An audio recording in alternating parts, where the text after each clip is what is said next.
పితా పుత్ర పవిత్రాత్మ నామమున ఆమెన్. శుభోదయం. ఈరోజు దేవుని వాగ్దానం. దేవుడు లోకమును ఎంతో ప్రేమించి తన ఏకైక కుమారుని ప్రసాదించెను. ఆయనను విశ్వసించి ప్రతివాడు నాశనము చెందక నిత్య జీవమును పొందుటకై అట్లు చేసెను. యోహాను 3వ అధ్యాయం 16వ వచనం. క్రీస్తు ప్రభునందు మన విశ్వాసాన్ని ప్రకటిద్దాం. యేసువా, మీ మరణమును ప్రకటించదము, మీ ఉత్థానమును చాటుదము, మీరు మరలా వచ్చే వరకు వేచియుందుము. త్రిత్వైక సర్వేశ్వరుడు మనకు చేసిన సకల మేళ్లకు వారికి వందనములు అర్పిద్దాం. తండ్రి దేవా, మీకే స్తుతిగన మహిమ. యేసుదేవా, మీకే స్తుతిగన మహిమ. ఆత్మదేవా, మీకే స్తుతిగన మహిమ.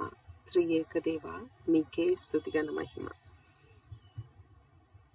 ఈరోజు దేవుని వాక్యాన్ని చదువుకుందాం. మత్తయి సువార్త 25వ అధ్యాయం వచనములు 31 నుండి 46 వరకు.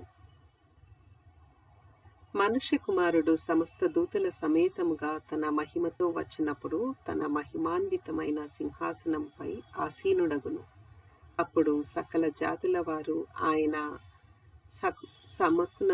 సమ్ముఖమునకు చేర్చబడుదురు. గొర్రెల కాపరి మేకలను గొర్రెలను వేరు చేయనట్లు ఆయన వారిని వేరుపరచును. ఆయన గొర్రెలను తన కుడి ప్రక్కన, మేకలను తన ఎడమ ప్రక్కన నిలుపును. అప్పుడు సింహాసనాసీనుడైన రాజు తన కుడి ప్రక్కన ఉన్న వారితో, నా తండ్రిచే దీవింపబడిన వార్లారా రండు, ప్రపంచ ప్రారంభం నుండి మీకై సిద్ధపరచబడిన రాజ్యమును చేకొనుడు. ఏలైనా నేను ఆకలిగొనినప్పుడు మీరు ఆహారం నొసగితిరి, దప్పిక గొనినప్పుడు దాహము తీర్చితిరి, పరదేశినయ్యున్నప్పుడు నన్ను ఆదరించితిరి, నేను వస్త్రహీనుడనయ్యున్నప్పుడు వస్త్రములు నీచితిరి, రోగి అయి ఉన్నప్పుడు నన్ను పరామర్శించితిరి, చెరసారలో ఉన్నప్పుడు నన్ను దర్శింపవచ్చితిరి అని పలుకును. అప్పుడు నీతిమంతులు, ప్రభు, నీవు ఎప్పుడు ఆకలి కొని ఉండుట చూచి భోజనం పెట్టితిమి, దప్పిక కొని ఉండుట చూచి దాహము తీర్చితిమి, ఎప్పుడు పరదేశిగా ఉండుట చూచి ఆదరించితిమి, వస్త్రహీనుడవై ఉండుట చూచి వస్త్రములనిచ్చితిమి, ఎప్పుడు రోగివై ఉండుట చూచి పరామర్శించితిమి, చెరసాలలో ఉండగా దర్శింపవచ్చితిమి అని అడుగుదురు. అందుకు రాజు, ఈ నా సోదరులలో అత్యల్పుడైన ఏ ఒక్కనికి మీరు ఇవి చేసినప్పుడు అవి నాకు చేసిరని మీతో నిశ్చయముగా చెప్పుచున్నాను అని వారితో చెప్పెను. అప్పుడు ఆయన తన ఎడమ ప్రక్కనున్న వారితో, శాపగ్రస్తులారా, నా నుండి తొలగి పిశాచమునకు దాని దూతలకు ఏర్పాటు చేయబడిన నిత్య నరకాగ్నిలోనికి పొండు. ఏలైనా నేను ఆకలి కొని ఉంటిని, మీరు అన్నము పెట్టలేదు, దప్పిక కొని ఉంటిని, దాహము తీర్చలేదు, పరదేశినై ఉంటిని, నన్ను ఆదరింపలేదు, వస్త్రహీనుడనై ఉంటిని, నాకు వస్త్రములను ఇయ్యలేదు, రోగినై ఉంటిని, నన్ను పరామర్శింపలేదు, చెరసాలలో ఉంటిని, నన్ను దర్శింపరాలేదు అనను. అప్పుడు వారు కూడా, ప్రభు, నీవు ఆకలి కొని ఉండుట, దప్పిక కొని ఉండుట, పరదేశివై ఉండుట, వస్త్రహీనుడవై ఉండుట, రోగివై ఉండుట, చెరసాలలో నుండుట మేము ఏనాడు చూచి పరామర్శ చేయకపోతిని అని ప్రశ్నింతురు.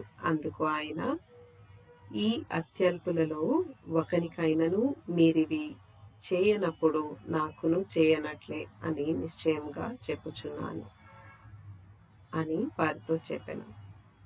వీరు నిత్య శిక్షకు వెడలిపోవుదురు, నీతిమంతులు నిత్య జీవములో ప్రవేశింతురు అని పలికెను. ఇది క్రీస్తు సువిశేషము. క్రీస్తువా, మీకు స్తుతి కలుగును గాక.